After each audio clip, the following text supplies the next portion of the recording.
Selamat pagi Pak Amros. Perkenalkan nama saya Dani Susilo dari kelas IT 105 kelompok 8. Di sini saya ingin membawakan proposal materi tentang penerapan TIK di masyarakat desa.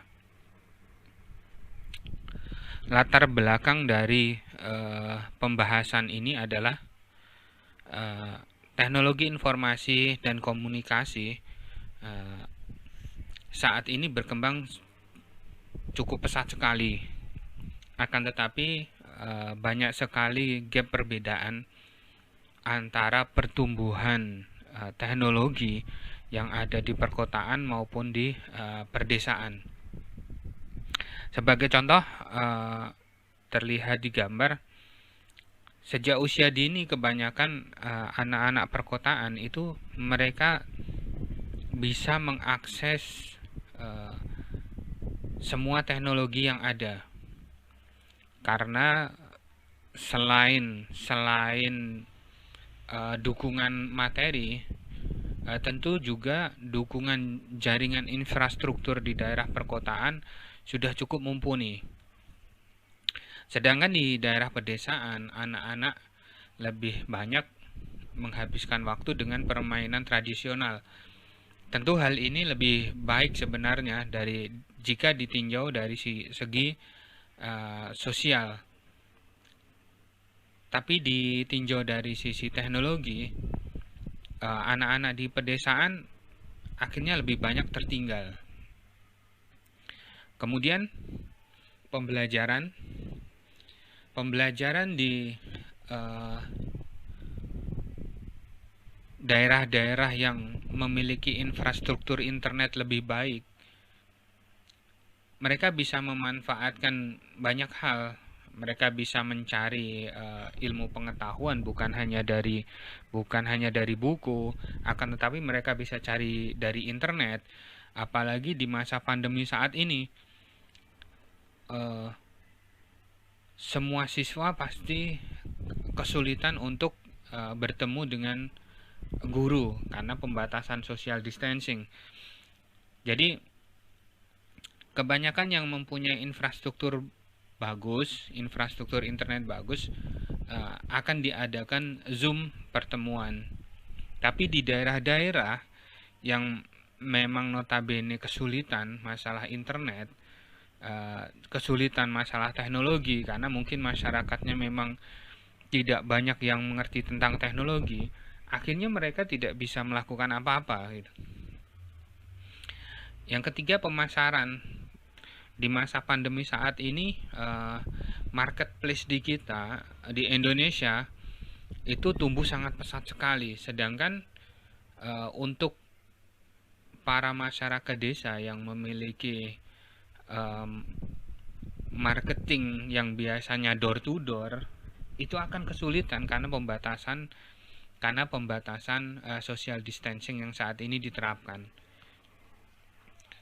Jadi perputaran ekonominya akhirnya juga tersendat, karena yang biasanya mereka harus berkumpul kemudian jual beli akhirnya dibatasi, mungkin seminggu sekali, 3 hari sekali, dan sebagainya. Kemudian kebiasaan dari konsumen akan berubah, yang tadinya mungkin masuk pasar ke pasar, akhirnya dengan adanya pembatasan social distancing ini, mau tidak mau mereka akhirnya mencari solusi yang lain.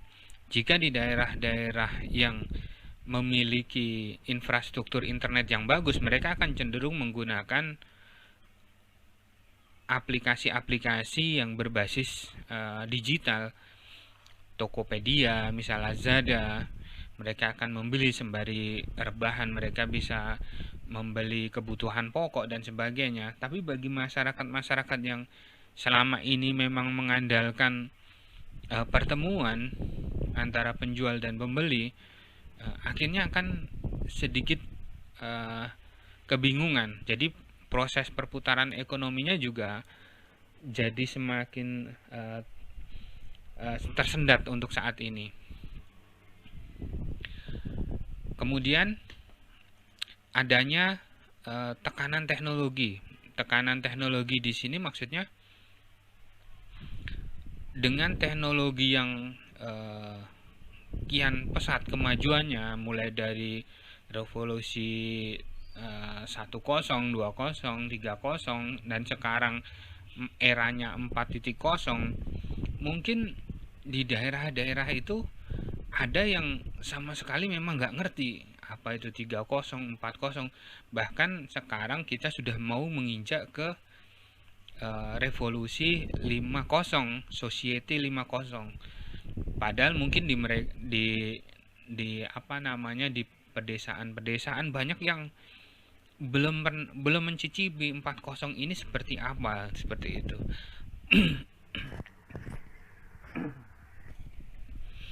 Nah, kemudian apa kendala-kendala yang kemungkinan muncul? Yang pertama pastinya adalah infrastruktur internet di Indonesia. Saat ini di daerah kota, jangankan 3G, 4G, 5G pun sudah banyak spot yang bisa kita dapatkan. Akan tetapi di daerah-daerah, mungkin di pulau-pulau terpencil, itu akan sulit. Bahkan kita bisa kalau kita mungkin pergi ke daerah Jawa, daerah Wonogiri, atau mungkin ke daerah-daerah Sumatera, ke daerah-daerah Palembang, Blitar, itu kita akan mendapati spot-spot yang memang sulit akses internetnya. Jadi beberapa bahkan mungkin sampai harus naik ke pohon untuk mendapatkan sinyal seperti itu. Nah, saat ini kurang lebih ada 12.500 desa dan kelurahan belum mendapatkan akses internet yang memadai, bahkan tidak ada sama sekali. Nah, padahal era 4.0 sudah mau ditinggalkan ke 5.0. Berarti ada sekitar 12.500 desa dan kelurahan yang memang tidak bisa mencicipi teknologi selama ini, seperti itu. Kemudian apa yang kira-kira sudah dilakukan oleh pemerintah saat ini? Kementerian Komunikasi dan Informasi diberi mandat mengakselerasi pembangunan infrastruktur digital, telah mempersiapkan peta jalan digital 2021 sampai 2024. Nah, semoga strategi ini nantinya benar terrealisasi. 2024 itu semua desa yang tadi 12.500 belum memiliki akses internet yang layak diharapkan bisa. Nah, kemudian fiber optik ini jadi backbone konektivitas di Indonesia, tapi memang karena kita itu kepulauan, jadi sedikit sulit merealisasikan fiber optik. Nah, selanjutnya di tahun 2023, nah, kalau menurut saya satelit Satria 1 ini menjadi solusi yang paling baik kalau menurut saya di area kepulauan seperti yang saat ini dirasakan di Indonesia. Kemudian strategi apa yang mungkin bisa diterapkan agar masyarakat kita nggak semakin tertinggal dengan adanya teknologi yang semakin cepat dan semakin cepat. Berdasarkan Undang-Undang Dasar Pasal 86 tahun 2014, di situ sudah dijelaskan bahwa desa itu berhak mendapat akses informasi melalui sistem informasi desa yang dikembangkan oleh pemerintah daerah. Nah, apa yang mungkin bisa dimaksimalkan untuk saat ini? Yang pertama adalah didorongnya pembuatan dan pengembangan aplikasi sistem informasi di desa. Jadi mulai sejak dini desa-desa itu sudah diajak berkontribusi untuk mengembangkan aplikasi-aplikasi di kelurahan-kelurahan mereka. Tentunya dilakukan juga pelatihan-pelatihan. Jadi sebelum masyarakat yang diberikan pelatihan, terlebih dahulu para perangkat desanya ini diberi pelatihan. Setelah mereka diberi pelatihan, kemudian masyarakatnya juga diajak seperti itu. Nah, banyak sekali kemungkinan besar, banyak sekali pemuda-pemuda desa, pemudi-pemudi desa yang mereka itu menimba ilmu di daerah kota. Kemudian berharap mereka bisa membawa ilmu pengetahuan mereka tentang teknologi itu ke desa mereka. Nah, kita bisa memberikan sarana, pemerintah daerah bisa memberikan sarana dengan merekrut mereka untuk membuat website desa, sekaligus ada pelatihan-pelatihan pengembangannya. Kemudian disediakan komputer-komputer di pelayanan-pelayanan publik, misalkan di satu kampung ada pos tertentu, misalkan dibuatkan perpustakaan digital, atau mungkin ada juga perpustakaan yang ada tempatnya on premise ya, ada tempatnya, sehingga masyarakat desa yang memang tidak bisa mengakses alat-alat teknologi ini, mungkin mereka memang kesulitan membeli komputer, mereka kesulitan membeli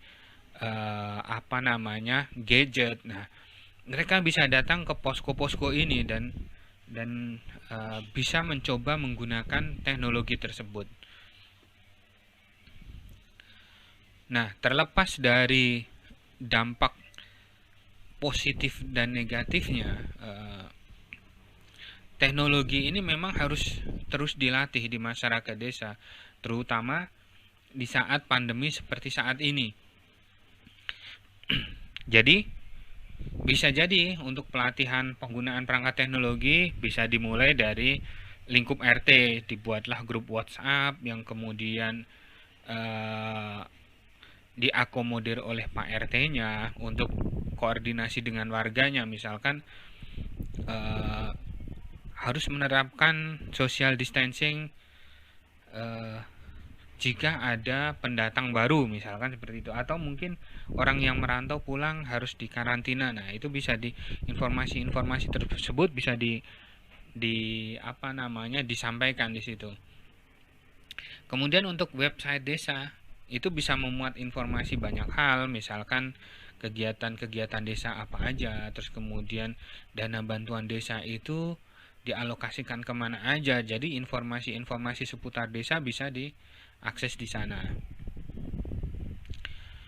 Sisi negatif dan positif dari informasi ini tentu ada.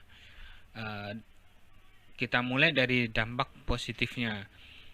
Yang pertama, informasi itu jauh lebih cepat. Kecepatan informasi ini tentu baik, karena kan misalkan seperti yang di depan tadi, di masa pandemi ini orang akan lebih cepat berkoordinasi menggunakan WhatsApp, itu akan lebih efisien daripada mereka harus mengumumkannya di lapangan atau mungkin door to door. Nah, itu akan beresiko. Nah, kemudian media sosial, meskipun kita social distancing, tapi tetap masih bisa berkomunikasi, masih bisa menginformasikan kondisi di daerah mereka masing-masing dan sebagainya. Media hiburan. Nah, dengan adanya teknologi ini banyak sekali konten-konten kreator yang bermunculan, mungkin dari pedesaan-pedesaan atau daerah-daerah tertentu. Nah, itu bagus karena akhirnya di tempat mereka, di daerah mereka itu akan tereksplor dengan tersendirinya. Jadi orang misalkan di Jawa melihat konten-konten orang-orang yang ada di daerah Sumatera, misalkan di Aceh atau mungkin di Medan, seperti itu. Nah, kemudian keempat, pembelajaran online. Jadi pembelajaran online saat ini di masa pandemi, pembelajaran jarak jauh itu memang jadi alternatif yang paling pas. Bisa mengakses dengan menggunakan Zoom dan sebagainya, karena tidak memungkinkan untuk pembelajaran tatap muka. Tapi bagi masyarakat di daerah pedesaan, tentu pembelajaran online ini jadi sesuatu yang sulit karena akses internetnya yang masih belum terbangun dengan baik. Kemudian penggerak ekonomi dengan jual beli online. Nah, di masa pandemi ini sangat tepat sekali menggunakan marketplace yang ada, misalkan promosi via Tokopedia, Lazada, Shopee, dan sebagainya. Karena tidak harus bertatap muka. Jadi dengan dibatasinya ruang pertemuan publik, akhirnya solusi all shop itu menjadi solusi yang terbaik saat ini. Tapi di sebagian besar masyarakat desa, hal itu mungkin sulit karena selain mereka mungkin gagap teknologi, infrastruktur yang ada juga mungkin belum memadai. Kemudian dari sisi dampak negatifnya, yang pertama adalah perubahan dalam berkomunikasi. Jadi masyarakat lebih cenderung berkomunikasi secara online karena dinilai praktis ketimbang bertemu langsung. Hal ini akhirnya mengikis nilai silaturahmi yang selama ini erat dalam budaya kita. Yang kedua adalah penjajahan budaya. Cepatnya informasi dari penjuru dunia, maka semakin cepat pula budaya-budaya dari negara lain kita ketahui, yang akhirnya secara tidak langsung generasi Z ini akan cenderung mengikuti budaya-budaya negara lain. Yang ketiga, menurunnya moral. Jadi karena komunikasi hanya di sosial media, terus kemudian tidak saling bertemu, akhirnya banyak sekali bully, penipuan, hoax, pornografi. Akhirnya moralitas remaja ini justru semakin rendah. Jadi secara teknologi, pencapaian teknologi naik, tapi secara moral itu menurun. Kemudian yang keempat, terciptanya antisosial. Karena lebih nyaman bergaul dengan komputer atau handphone yang bisa memberikan hiburan dan kenyamanan tersendiri, akhirnya justru lebih sering ketemu handphone ataupun komputer daripada mungkin ketemu dengan tetangganya sendiri untuk ngobrol dan sebagainya. Yang kelima adalah individualis. Handphone dan komputer sudah beralih fungsi seperti candu. Jadi kebanyakan orang akan merasa kehidupannya seakan runtuh jika lupa membawa handphone. Jadi karena mungkin sudah terbiasa semua hal mereka potret kemudian diupload di sosial media dan sebagainya, akhirnya mereka jadi tidak bisa melakukan apapun jika tanpa handphone ataupun komputer. Jadi kesimpulannya, meskipun banyak sekali sisi positif maupun sisi negatifnya, teknologi ini tetap penting. Teknologi informasi dan komunikasi ini tetap penting untuk disampaikan ke seluruh masyarakat yang ada di Indonesia. Karena memang perjalanan era teknologi ini tidak terbendung. Jadi persaingan kita bukan masalah internal di dalam Indonesia, tapi jika negara lain lebih maju dan kita tertinggal, tentu kita akan terjajah secara budaya maupun secara teknologi. Kendala yang dihadapi masih tetap sama, yaitu kendala utama adalah kondisi geografis yang terdiri atas kepulauan menjadi tantangan tersendiri. Jadi PR yang masih terberat saat ini bagi pemerintah adalah pembangunan infrastruktur internet di pulau-pulau terluar Indonesia. Mungkin tadi solusi utamanya mungkin dengan satelit, dengan peluncuran satelit mungkin di masa depan pulau-pulau terluar akan mudah mengakses internet.